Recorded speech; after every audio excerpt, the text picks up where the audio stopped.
Yeah.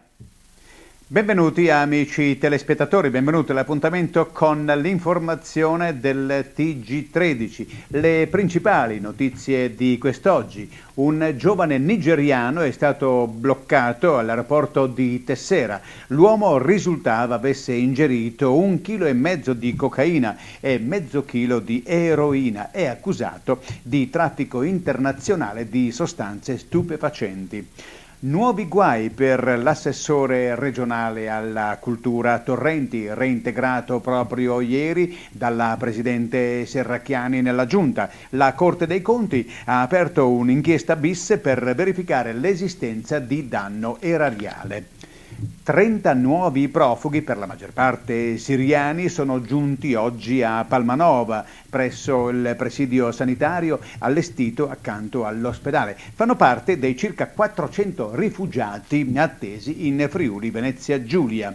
Il SAP, sindacato di polizia, ha formalizzato la richiesta al sindaco di Udine Onsel di dedicare una piazza della città ai 3 agenti uccisi il 23 dicembre del 98 nel capoluogo friulano. E siamo alla politica con il congresso della Lega Nord regionale del Friuli Venezia Giulia. I candidati della Lega Nord in programma domenica prossima al congresso, Pittoni, Bortolotti, Teghi, Le Mazzolini, hanno deciso di rinunciare alla propria candidatura in favore di quella del capogruppo alla Camera, onorevole Massimiliano Federica. Ed ora passiamo alle notizie del tempo libero e le principali manifestazioni nella nostra regione, in particolare nel capoluogo isontino. A Gorizia comincia oggi la kermesse enogastronomica denominata Gusti di Frontiera. Circa 400 gli stand provenienti da oltre 30 nazioni. È la più grande manifestazione di tutto il Triveneto. Bene, e con questa notizia si chiude anche